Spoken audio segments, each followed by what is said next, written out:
નમસ્કાર મિત્રો, આજે વાત લઈને આવ્યા છીએ કે આપણે જ્યાં ઊભા છીએ વલ્લભ વિદ્યાનગર સરદાર પટેલની ભૂમિ પર અને એવું સંભળાઈ રહ્યું છે કે બીજી તારીખે ભારતીય જનતા પાર્ટીના પ્રધાનમંત્રી નરેન્દ્રભાઈ દામોદરદાસ મોદી અહીંયા આવી રહ્યા છે અને એક બાજુ ચાલી રહ્યો છે ક્ષત્રિય સમાજનો જોરદાર વિરોધ. હું કેટલીક વાતો લઈને આવ્યો છું. હમણાં જ ગઈકાલે એવું કહેવાય છે કે ગુજરાતના ગૃહમંત્રી હર્ષ સંઘવી પણ આણંદમાં આવ્યા હતા. કેમ? તો એના ઘણા સવાલ છે કે શું ફરી ક્ષત્રિય સમાજને લોલીપોપ આપવાનું ચાલી રહ્યું છે યા પછી ક્ષત્રિય સમાજને ગુમરાહ કરવામાં આવી રહ્યો છે.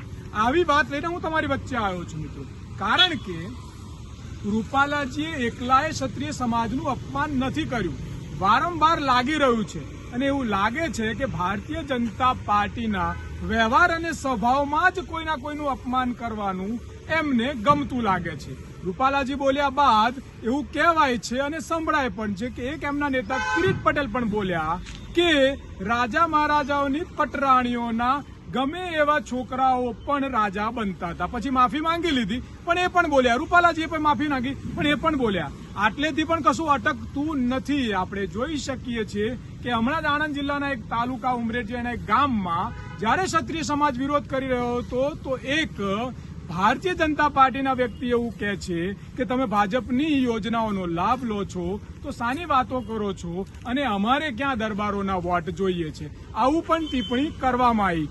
એક બાજુ એમના ગૃહમંત્રી ક્ષત્રિયોને ભેગા કરીને સમાધાનની વાત કરે છે અને બીજી બાજુ એમના કેટલાક નેતાઓ ક્ષત્રિય સમાજનું વારંવાર અપમાન કરે છે. એકલા એ નહીં, એમના હજુ એક નેતા જે પહેલા કોંગ્રેસની ચાદર ઓઢીને નેતા બન્યા હતા એ ભારતીય જનતા પાર્ટીના ગોદડામાં જઈને એવું કહે છે કે રાહુલ ગાંધી નપુંસક છે.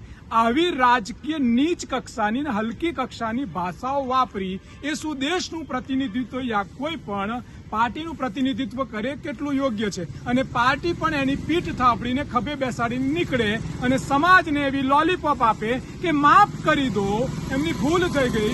જો એમની ભૂલ થઈ ગઈ હોય તો પાર્ટીએ ભૂલ સુધારવા માટે એ વ્યક્તિને બદલ્યો કેમ નહીં? અને હવે શું થવાનું છે એ પણ કહું છું.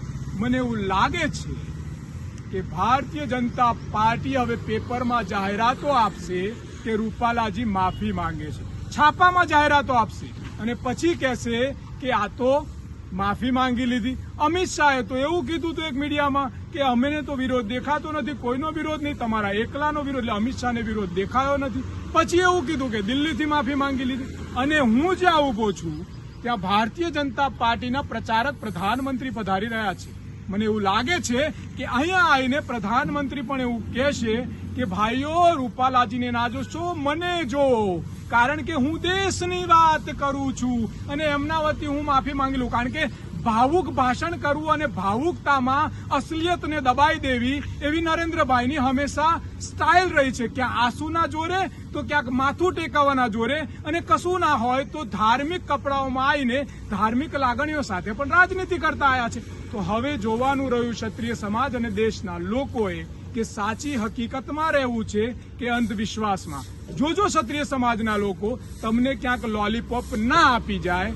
જો ખરેખર માફી માંગવી હતી તો રૂપાલાજીને હટાવી દેવાતા, કારણ કે આ મહિલાઓની સન્માનની વાત હતી, આ દેશના સન્માનની વાત હતી. વાત રહી સનાતન અને હિન્દુની વાત રહી તો હું એ ક્ષત્રિય સમાજના સપોર્ટમાં આવ્યો છું, બ્રાહ્મણ આગેવાન તરીકે આવ્યો છું, કારણ કે એ ક્ષત્રિય કોમ જે છે એ કોઈ જાતિ નથી, કોઈ ધર્મ નથી.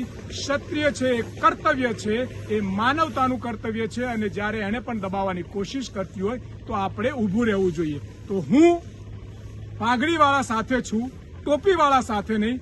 તમને પણ વિનંતી કરું છું, એ ચાહે પટેલ હોય, ચાહે બ્રાહ્મણ હોય, ચાહે વાણિયા હોય, એ ચાહે દલિત હોય, ચાહે મુસ્લિમ હોય, ચાહે ક્રિશ્ચન હોય, તમામ લોકોને કહું છું કે આ નેતાઓની શાન જો ઠેકાણે લાવવી પડશે તો એ છે મતદાન અધિકાર. આમના ગપગોળા અને વાતોમાં ના આવતા પરિવર્તન માટે કરજો વોટ અને આમની શાન લાવજો ઠેકાણે. તો મળીએ છે ફરી કોઈ એપિસોડમાં. ભારત માતા કી જય, વંદે માતરમ.